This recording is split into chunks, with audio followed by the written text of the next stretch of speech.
Good morning. Today is Chav Beis Cheshvan, the 22nd day of the month. Beautiful Thursday morning. We're on page 67 of the Chayenu. In today's lesson, even one's intentions in doing mitzvahs, while not tangible, because nobody knows what you're thinking, right? As the deed of the mitzvah thus seemingly lack the benefit of practical performance, can elicit supernal light. So we talked about action-based mitzvahs with objects, talked about ones that we do through speech are also considered action because we're moving our mouth, our lips, our tongue, we're using our throat. But even when we have intention in our mind, even if it's not tangible, brings down supernal light of Hashem. For this too is God's will, that one performs with intention. Since it too shares the power of will, and that which it elicits above and in a sense has an advantage. Got it? Because it was at a Kaddish Baruch Hu Daf Reish Chav Tes Amud Beis the Inun Oivadin Havin the Avid Barnash Moshche de Nahira the Ziva Illa Levusha Chulo V'chame Chulo B'Nayim Hashem.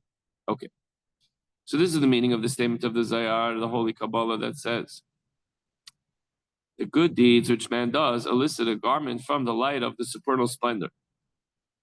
And behold, a pleasantness of God. So we're talking about doing a mitzvah. Sometimes we do it just b'machshava. Gam the hasam mari began eden atachtoin shalavushim sham heim mitzvahs ma'asis mamish.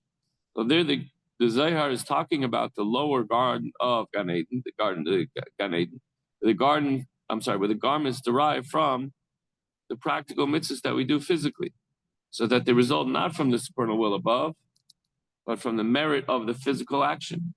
What about the higher Gan Eden?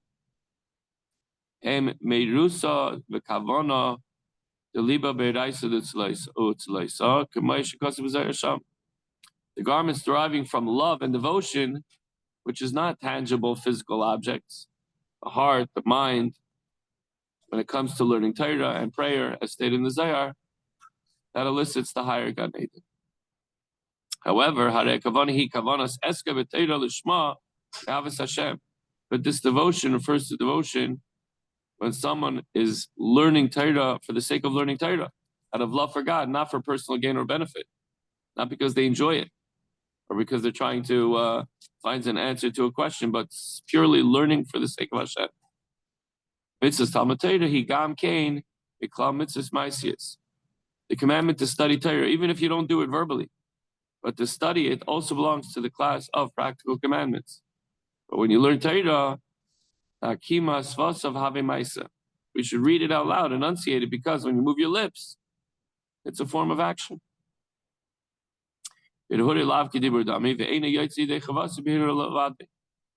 Meditation, when you're learning, is okay, but it doesn't count as speech. So one does not discharge his duty by meditation alone. And so too by prayer. Sometimes you close your eyes in your middle of a deep meditation, but that's not good enough. In davening, you have to say the words, right? So since both Torah study and prayer require action, even the garments that are created by devout Torah and prayer are considered to be derived from the tangible and active aspect of the mitzvahs, because they too are garments that derive from the light of Kesed.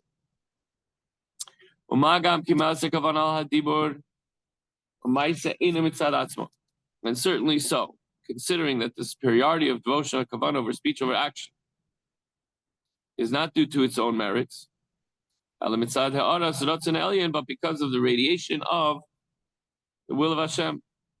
So when a mitzvah is performed, radiation of the supernal will is more manifest in its more spiritual aspect, in its devout and loving intent. The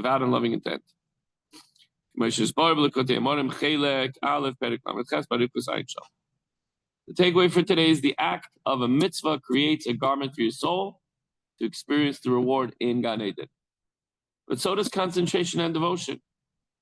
When we have kavanah, it also creates the garment for Hashem. Obviously, more so when we do an action-based mitzvah, so say the words out loud, do the physical object, physically get involved. But even the kavanah, and especially the kavanah, have a moment of meditation to Hashem before your next mitzvah. That's it, folks. Have a wonderful